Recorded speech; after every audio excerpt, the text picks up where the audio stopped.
수요 말씀 치유, 오늘은 치유하시는 예수님 18절 말씀을 우리 함께 선포하고 말씀을 나누도록 하겠습니다. 치유하시는 예수님, 먼저 예수님은 왜 고난을 당하셨습니까? 시작. 이사야 53장 5절 말씀.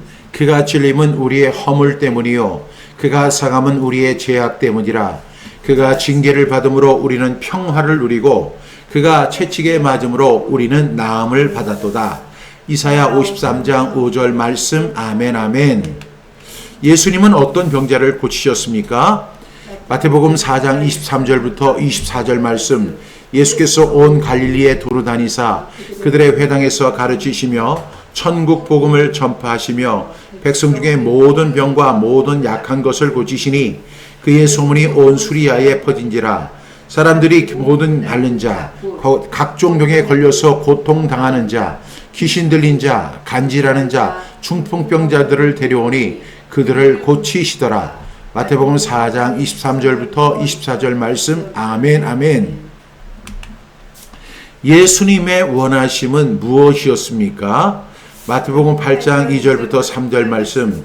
한 나병 환자가 나와 절하며 이르되 주여 원하시면 저를 깨끗하게 하실 수 있나이다 하거늘 예수께서 손을 내밀어 그에게 대시며 이르시되 내가 원하노니 깨끗함을 받으라 하시니 즉시 그의 나병이 깨끗하여진지라. 마태복음 8장 2절부터 3절 말씀. 아멘 아멘. 예수님은 누구의 병을 고치셨습니까? 마태복음 8장 14절부터 17절 말씀.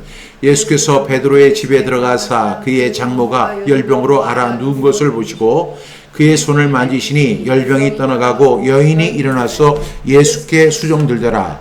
저물매 사람들이 귀신 들린 자를 많이 데리고 예수께 오거늘 예수께서 말씀으로 귀신들을 쫓아내시고 병든 자들을 다 고치시니 이는 선지자 이사야를 통하여 하신 말씀에 우리의 연약한 것을 친히 담당하시고 병을 짊어지셨다 함을 이루려 하심이더라. 마태복음 8장 14절부터 17절 말씀. 아멘 아멘. 예수님이 하신 일이 무엇입니까? 가전고죠. 시작. 마태복음 9장 35절 말씀.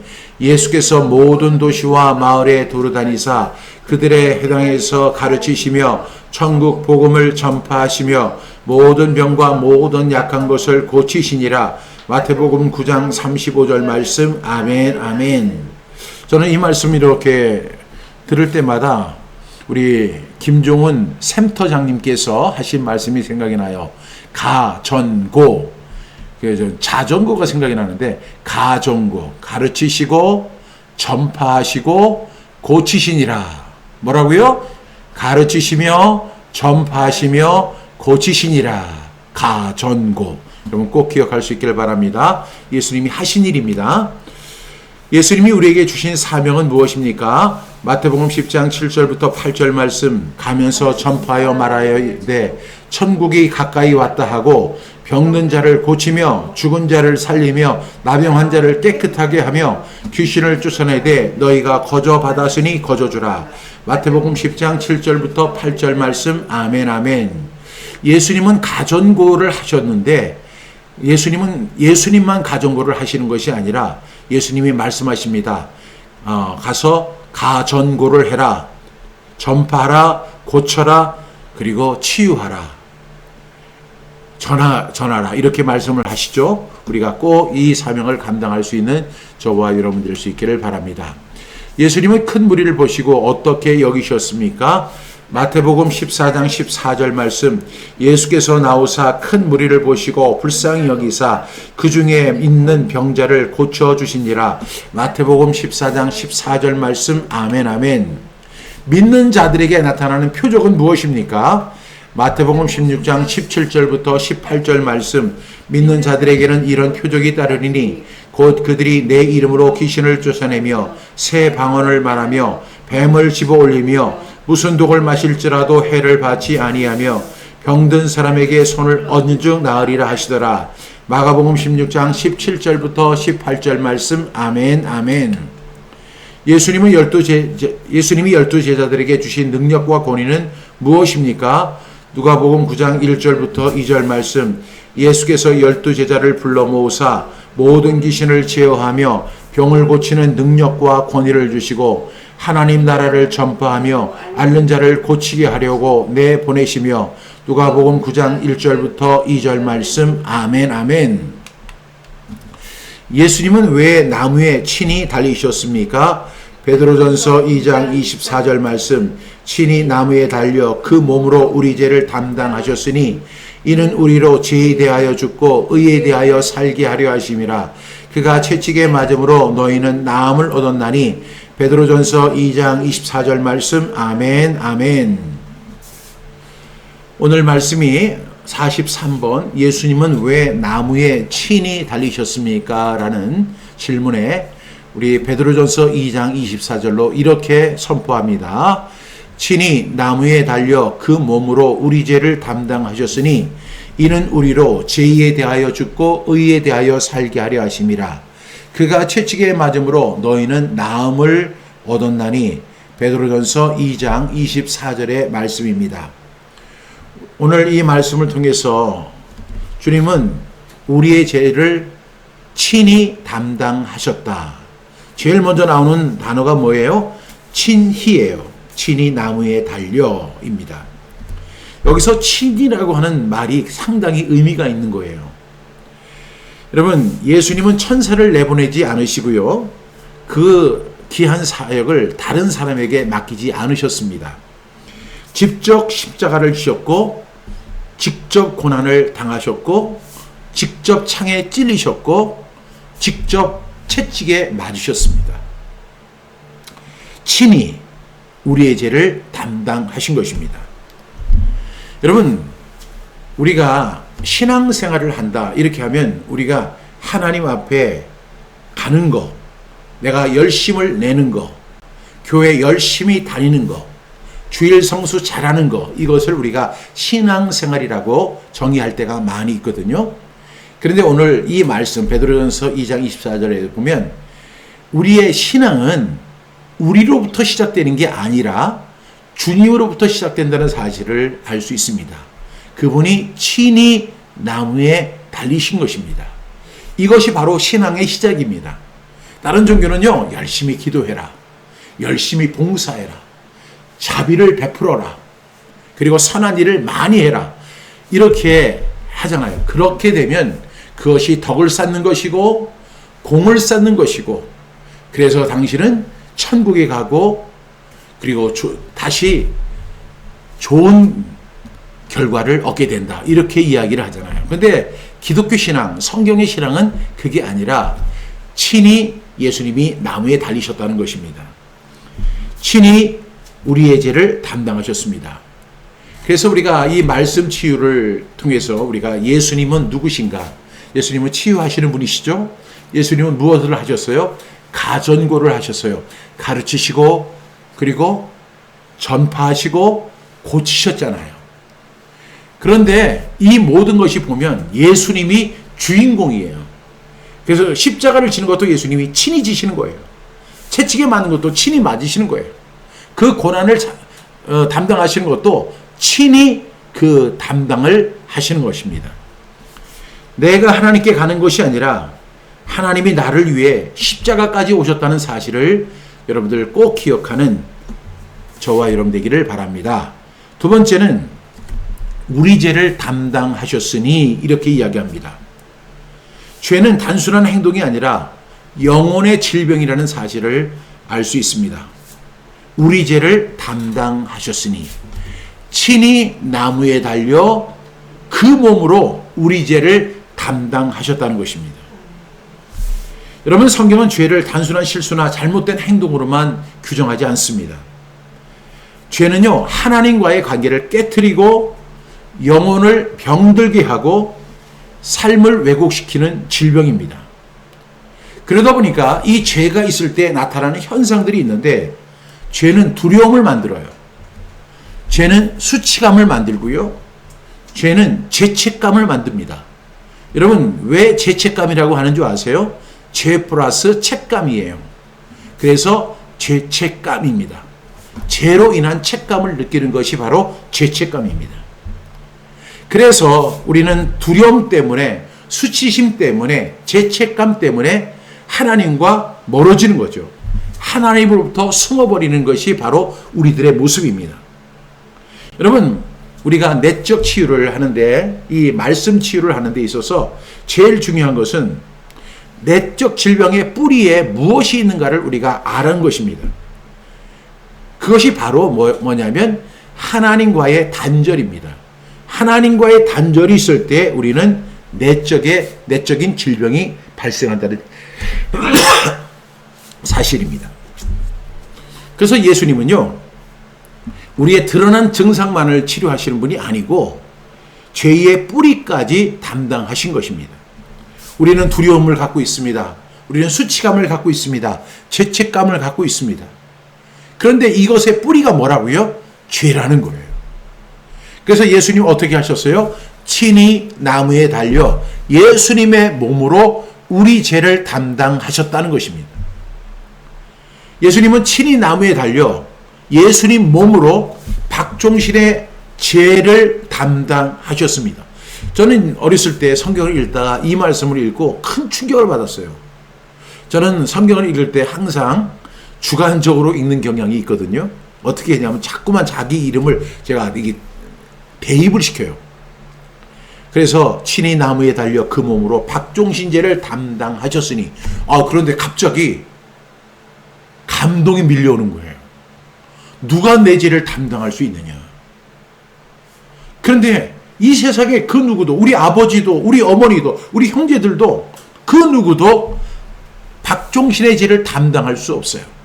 오히려 박종신의 죄를 가지고 그 사람들은 왈가불가하고 심판하고 정죄하지만, 내가 그 죄를 졌을 때 나를 죄로부터 도움을 주고 구원을 주고 해결을 주는 사람은 아무도 없었어요. 우리 아버지도 우리 어머니도 그 누구도 아니에요. 그런데 그 예수님이라고 하는 분이 친히 나무에 달려 자신의 몸을 던져서 그 박종신의 죄를 담당하셨대요.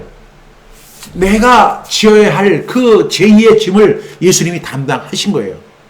그러면 한번 생각해 보세요. 예수님이 박종신의 죄를 담당하셨어요. 그럼 박종신의 죄를 원래는 누가 책임져야 되죠? 박종신이 사망을 당해야 돼요. 근데 예수님이 대신 담당하셨으니까 그 사망을 누가 당하는 거죠? 예수님이 당하시는 거예요. 그 다음의 결과를 우리에게 설명하고 있습니다. 죄에 대하여 죽고, 그렇게 하신 이유는 우리로 죄에 대하여 죽고 의에 대하여 살게 하려 하심이라. 여러분, 주님은 우리의 죄만을 해결하시는 분이 아니라 죄에 대해서는 죽게 하고 의에 대해서는 살게 하시기 위해서 친히 나무에 달려 그 몸으로 박종신의 죄를 담당하신 거예요. 그래서 박종신은 어떻게 됐느냐? 죄에 대하여 죽고 의에 대하여 살게 하신 거예요. 원래 박종신은 뭐예요? 죄인이죠. 여러분, 세상에 이 의인이라는 것은요, 아무런 흠도 아무런 죄도 아무런 어떤 오류도 없는 사람이 의인이에요. 근데 박종신은 절대로 의인이 될 수 없어요. 여러분들도 그렇죠. 그런데 박종신은 영원한 죄인이었는데 죄에 대하여 죽고, 이 죄값을 다 치렀기 때문에 죄에 대하여는 죽고 의에 대하여 살게 하려 하심이라. 그러니까 죄인으로서 끝내고 의인이 되게 하신 것을 여러분 믿는 저와 여러분 될 수 있기를 바랍니다. 하나님께서 우리를 치유하시는 목적은요, 그저 편안하게 살게 하시는 것이 아닙니다. 새로운 삶을 살게 하시는 것이 우리 주님, 예수님의 목적입니다. 그래서 치유는요, 끝이 아니라 시작이에요. 회복은 목적이 아니라 출발점입니다. 하나님이 저와 여러분을 다시 살리시고 의로운 삶으로 새 삶을 살게 하시는 그 의를 여러분 꼭 기억할 수 있기를 바랍니다. 친히 나무에 달려 그 몸으로 박종신의 죄를 담당하셨으니 이는 박종신으로 죄에 대하여 죽고 의에 대하여 살게 하려 하심이라. 그런데 그 다음에 주신 말씀이 뭐냐면 그가 채찍에 맞음으로입니다. 여러분, 이 말씀은요, 복음의 가장 놀라운 역설입니다. 예수님은 상처를 받으셨고 우리는 치유를 받았습니다. 예수님은 고통을 당하셨고 우리는 평안을 받았습니다. 예수님은 버림받으셨고 우리는 받아들여졌습니다. 세상은 상처가 상처를 낳는다고 말하지만 그러나 십자가는 예수님의 상처가 우리를 치유하게 했다는 것입니다. 이것이 놀라운 복음의 역설입니다. 예수님의 상처로 인해서 박종신이 나음을 받은 것입니다. 박종신의 상처가 아물게 된 것입니다. 왜? 박종신의 상처를 치유하기 위해서 그분이 친히 채찍에 맞으셨기 때문입니다. 그래서 베드로전서 2장 24절은 굉장히 놀라운 역사입니다. 이 베드로전서 2장 24절을 누가 기록했죠? 베드로 사도. 예수님의 제자였던 베드로는 그 예수님을 제자로부터 시작해서 예수님이 다시 부활하신 그때까지를 다 지켜보던 사람이에요. 그리고 나서 그분이 이렇게 이야기를 합니다. 친히 나무에 달려 예수님의 몸으로 우리의 죄를 담당하셨다. 이는 우리로 죄에 대하여 죽고 의에 대하여 살게 하려 하심이다. 여러분, 죄인이 아니라 의인으로서 살게 하신다는 것입니다. 예수님은 상처를 받으셨잖아요. 그 결과로 우리는 치유를 받았습니다. 예수님은 고통을 당하셨습니다. 그 결과로 우리는 평안을 얻게 됩니다. 예수님은 버림을 당하셨습니다. 그 대가로 우리는 받아들여지는 거예요. 하나님 앞에. 여러분, 그래서 성경은 이야기합니다. 예수님의 상처가 우리의 치유가 되었다라고 말씀하는 이 놀라운 말씀, 여러분 예수님이 하신 가장 위대한 사역인 것을 믿는 저와 여러분 되시기를 주님의 이름으로 축복합니다. 마지막에 보니까 너희는 나음을 얻었나니 이렇게 말씀하죠. 근데 참 희한한 것이 지금 예수님은요, 지금부터 2000년 전에 십자가를 지셨어요. 근데 지금 이 베드로 사도는 이렇게 묘사를 해요. 너희는 나음을 받았다. 아니, 많은 사람들이 그래요. 아니, 아직 나 나음 받지 않았는데요. 근데 내 느낌이 있고 성경의 주장이 있어요. 성경의 주장이 맞아요? 내 느낌이 맞습니까?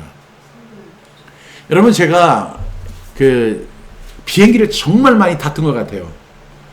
많은 사람들이 비행기 타는 걸 굉장히 부러워하는 그런 일들이 있는데 저는 비행기 타는 게 너무 싫더라고요. 그 좁은 좌석에 앉아서 때로는 10시간, 15시간 또 이것을 이렇게 트랜짓 해가지고 또 이렇게 경유를 해서 갈 때는 또 그 공항에서 뭐 5시간, 10시간씩 막 대기할 때 정말 지루하고 그렇더라고요. 그런데 이제 비행기를 탔어요. 비행기를 탔는데 비행기가 이렇게 출발을 하는 거예요.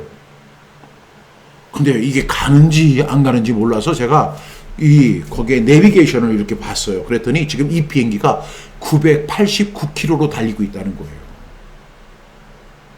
여러분, 자동차로 989km 달릴 수 있을까요? 못 달리죠. 만약에 100km만 달려도 막 무서울 거예요. 200km 못 달립니다. 무서워서 못 달립니다. 왜냐하면 그 체감 속도가 너무너무 무서운 거예요. 슉슉슉 막 지나가고. 그런데 비행기는 무려 1000km로 달리는데도 불구하고 가는 것 같지도 않은 거예요. 여러분, 하나님의 말씀이 꼭 이렇습니다. 너희가 나음을 받았다 이렇게 말씀하는데 주님, 아직 저는 치유받지 못했는데요. 여기서 보니까 나음을 얻었다는 완료형입니다. 성경은 앞으로 나을 것이다 이렇게 말씀하지 않아요. 나음을 얻었나니. 이것은 이미 이루어진 사건을 말하는 거죠. 물론 우리는 여전히 연약한 가운데 살아갑니다. 그러나 십자가에서는요, 이미 치유의 길이 열린 것입니다. 그래서 말씀 치유는 새로운 치유를 만들어내는 것이 아니라 십자가에서 이미 이루어진 그 치유를 우리가 무엇으로? 믿음으로 받아들이는 것입니다. 그런 저와 여러분이 다 되어줄 수 있기를 간절히 바랍니다. 오늘 우리는 이 예수님은 우리를 치유하시는 분인데 오늘 마지막 말씀이에요. 이 결론이 뭐냐면 예수님은 그 수많은 사람들을 고쳐주셨잖아요. 병자들을 고쳐주시고 나병 환자를 고쳐주시고 기머거리의 길을 열어주시고 눈먼 자의 눈을 열게 해주시고 앉은 맹이를 일으켜 세워주시고 주님은 수많은 사람을 고치셨어요.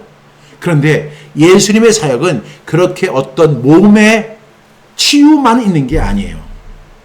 마음과 영혼도 치유하시는 예수님이라는 사실을 꼭 믿는 저와 여러분 될 수 있기를 바랍니다. 우리는 병하면 육체의 병만 생각을 하죠.